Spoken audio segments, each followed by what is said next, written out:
Good morning, ladies and gentlemen, and welcome to another beautiful morning on the western slope of Colorado. So, today we're going to do a kind of throwback, throw forward, get you up to date, but get you post dated kind of video. I don't know how to explain it. Either way, if you're new here, some parts of this video aren't going to make sense to you. It's going to be for people that have been around for a really long time. So, for those of you that have been around, and those of you that are new, I have a Ford truck. It is a 86 F250 3/4 ton 460 4-wheel drive. It is still on the TTB, but I do intend to solid axle swap it. So don't put it in the comments. I'm already working on it. Let's see here. If we go back like 2 years ago, I bought this thing in Denver, and it looked like this. It was just an ugly turd.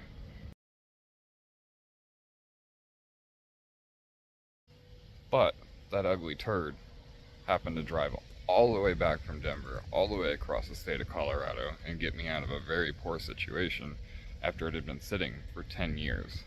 So, can't really be that mad at it.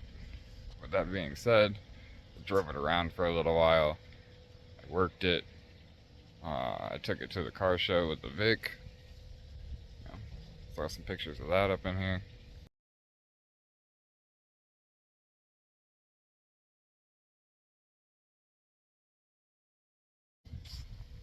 And then after that, well, during that, I was looking for Evan's race truck.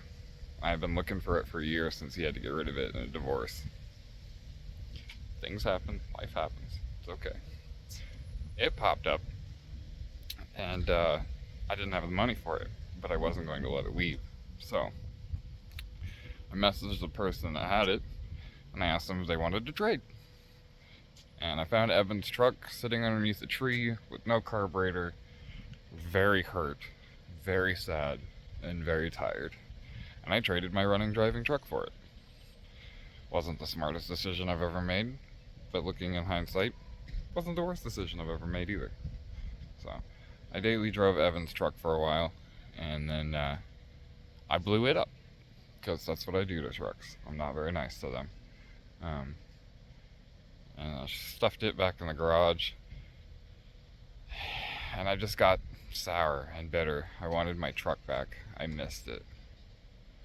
So, in the process of things, I acquired the 2012 orange Camaro that you guys saw. I traded the Camaro for a 64 Nova 4-door that you guys saw, and I traded the Nova for the Ford back. So I reacquired it. So that's what happened to the Camaro. That's what happened to the Nova.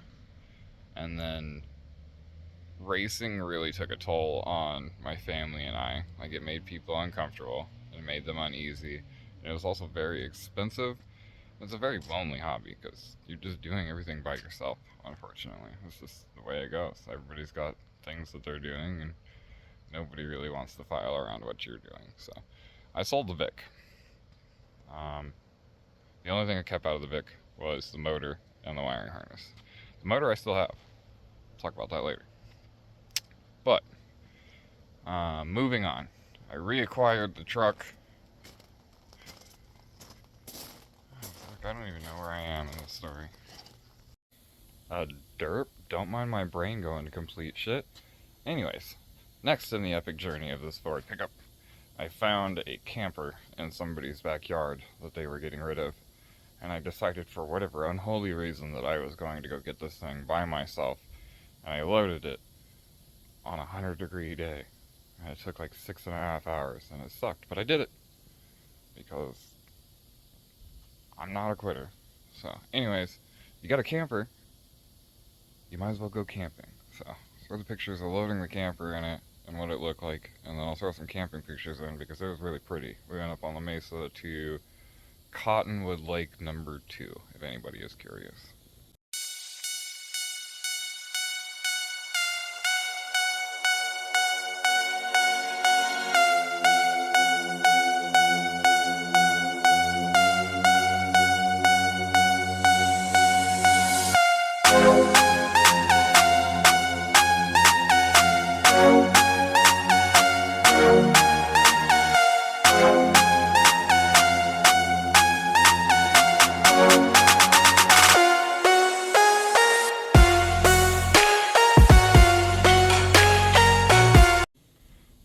I said previously, when I bought the truck, it had been sitting for 10 years. And then I drove it all the way home, and I got rid of it, and somebody else drove it, and then I got it back. And it still had the same set of tires on it. So the tires were at least 12 years old, and they were starting to show their wear. So I found a set of Dodge wheels for it, and I put them on it. And when I put those on it, I decided that it looked good enough that I wanted to start cleaning the truck up. So here's a picture of the camper with the new wheels.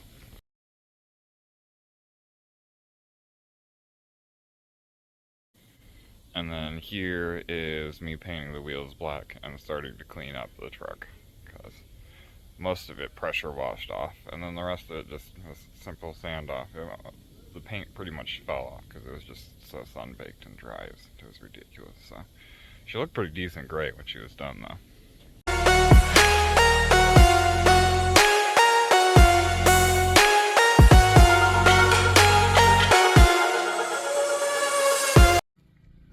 In process of cleaning it up, I had to figure out what I was going to do for a paint job. And you guys know me, I'm going to do something wild and out like I always do. So I didn't want to be copied. That's my big thing, is I don't like when people copy me. Imitation is the best form of flattery, but I like to stand out and be different. So the fact that there's two of me doesn't really sit well with me. You wouldn't think in a million years that anybody would have copied the Vic. Right? Stupid, crazy stripes, acid zebra, looks ridiculous. This guy did. And because he did, I had to find something completely different to paint this truck. Me being 3 a.m. guy scrolls through the internet looking for shit. I was looking at toy cars because I wanted something that I could imitate. So I always wanted a little toy truck, my truck, sitting around my truck. Does that make sense? Yeah. Anyways, but I also wanted something that somebody wasn't going to imitate. And the only thing that I could think of that people aren't real fond of, that they aren't going to imitate, is pink. Lots and lots of pink. And I'm not afraid to drive a pink truck. So, this little toy right here kicked off the longest painting session that I have ever done, and I'm still currently doing. I'm like a year into it, still not done. Oh yeah, here we go.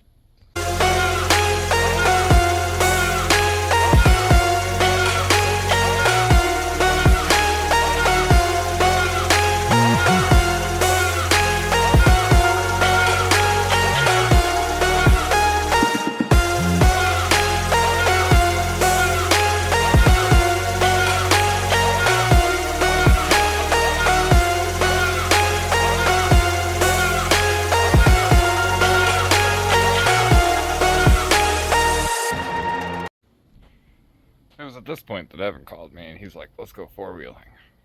I had just put this candy pink stripe down the side of the truck. And did I say no? Absolutely not. We totally went four-wheeling. So, there's pictures of that.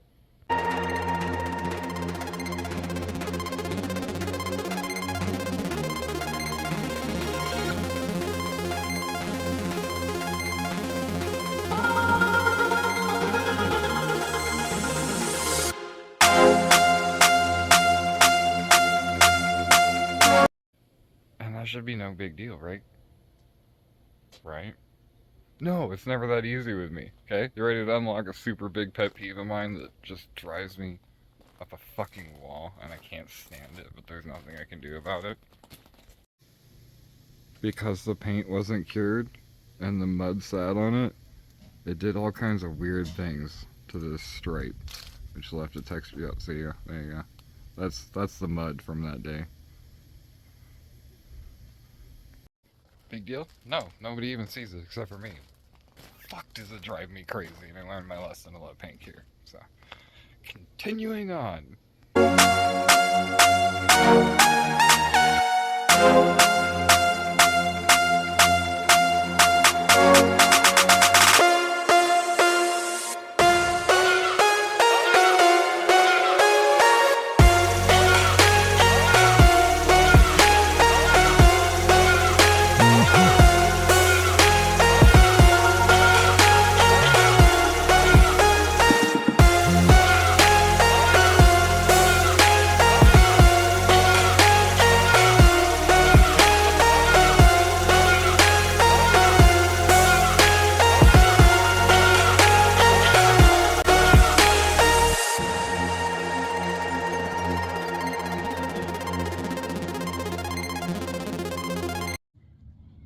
point, I'm driving the truck every day.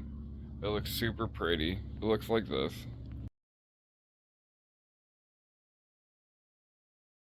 She's fucking gorgeous. She's a sweetheart. She runs amazing. Gets pretty decent gas mileage because it doesn't weigh anything. Because I don't have anything in the bed and I don't tow anything.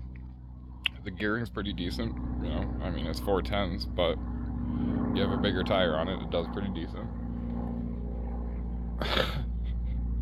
And I go to lunch one day and it shells the ring gear.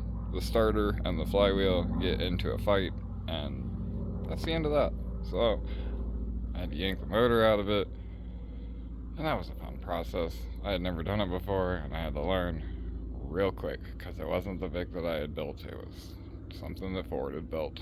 So this is that.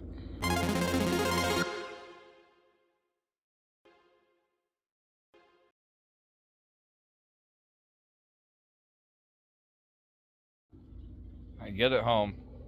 I literally drive it from the shop to my house. Point A, point B. And it is angry. Like super high idle, like 1500 RPM idle.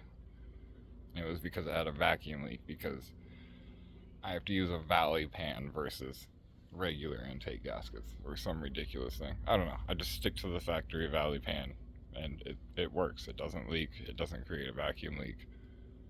So this is me doing that.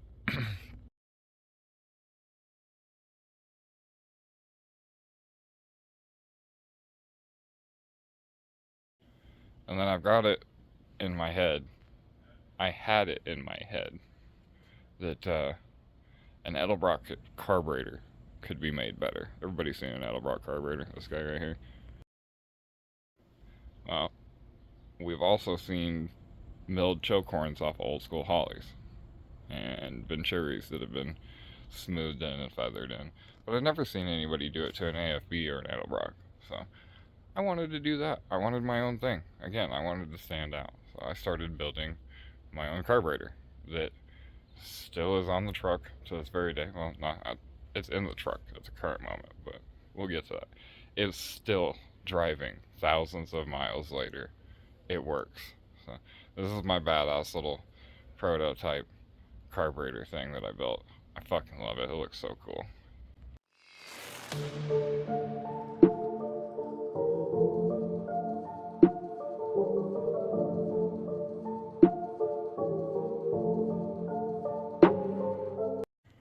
Once I had that fixed, that was aggravating. I was daily driving it and shit. So it was literally the only vehicle I had, and I had to fix it no matter what. So that's fun. Let's never do that again. The truck was still on stock, little teeny tiny 31 by fucking 8 tires, and it just wasn't acceptable. So I found a set of 35 1250s, but they were like 15 years old and they were on 16 and a half. They weren't very good, but I did run this for like a while until I bought myself a new set of 35s and put them back on the Dodge wheels and got her back where she was supposed to be.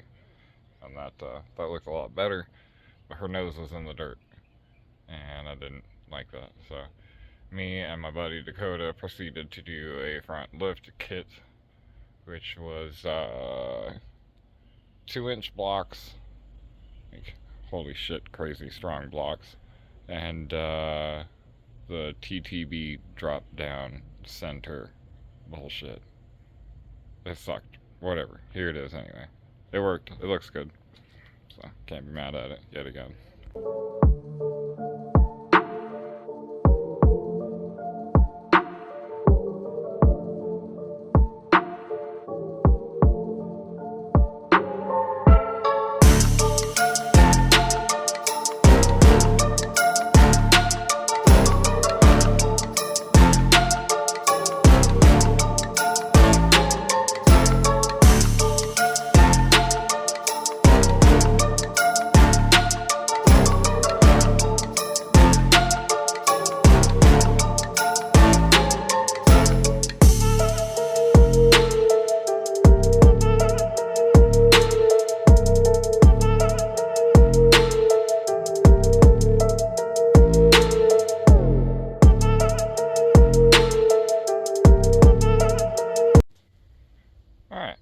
math here.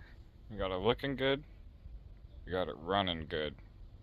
Now we need to have it sounding good.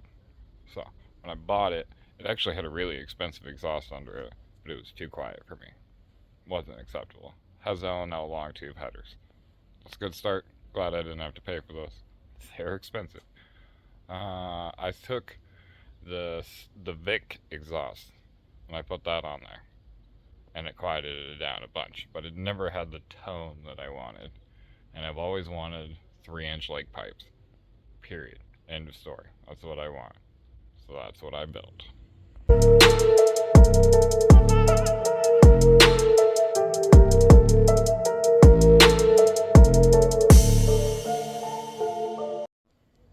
I drove it like twice. Legitimately, like twice. And I put it away because I'd never gotten alignment on the TTB after we put the lift kit on it. I didn't want to destroy my tires, and I was going to wait for a solid axle, and yada yada yada. And it sat back here for like 3 months. And it made me super sad. Super sad and derpy. So this fucking idiot decided that he was going to drive it to work. I drove it to work one time.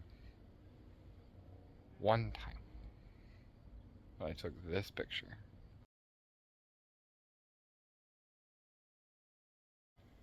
And then I proceeded to drive it home. And I parked it right here, right where the Jeep is. And I went inside to go take care of some stuff. And I came back out here, and it refused to start again because it shelled another fucking ring gear and killed another starter. And I know this because I'd been working on it for a while. Like, you can hear it, wing, and then it'll fucking catch eventually, and you just leave it be because you don't want to yank the motor out of it. Eventually that just destroys the whole fucking thing, and then your procrastination leads to biting you in the ass. So, with that being said, ta-da, I guess? I don't know. Here we are. Fuck this thing. I got the force support off, and I got the intake off, and it's down at a metal fabrication place because it broke the thermostat housing bolt position thing. It's being welded, so yeah. This motor leaks at the rear main seal so bad that it's spraying a fan on the ground, which is super great. And the eBay distributor that I've had in it forever leaks like a sieve at the O-ring. Right here. Yeah, and it's hard as a rock, so I'm not at all surprised. Makes sense. What else? The head gaskets are weeping. There's broken bolts in the heads from whoever did the header install. Totally makes sense. The stock bolts don't like coming out, but they never fixed it properly. So this motor just has a bunch of issues all together, all said and done. That's pretty much just the end of that. So the motor that you guys have seen me be building for the Vic is not going in the Vic. It's going in this. It's 20 over 460 with 7cc dish pistons and D3 BE A2A heads. It's like 9.5 to 1. I'm putting an RB cam in it.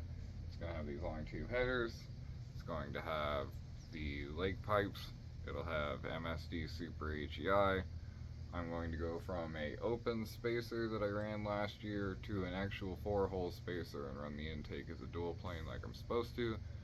See if that helps out any.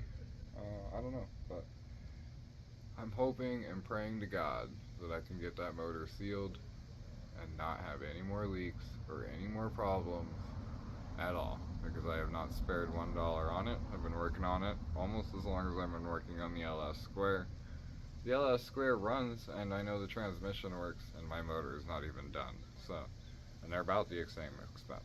So, I really love this truck.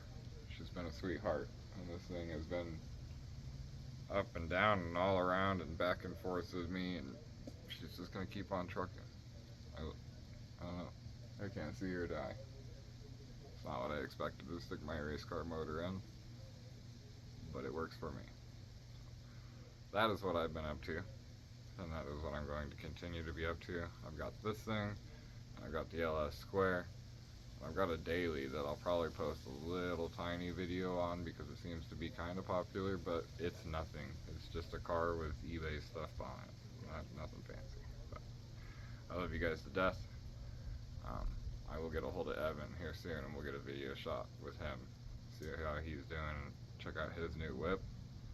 And we'll talk to you guys soon. Try and post more content. Try and stay more connected with you guys. I miss you guys. So have a good night. God bless. Catch you later. Bye.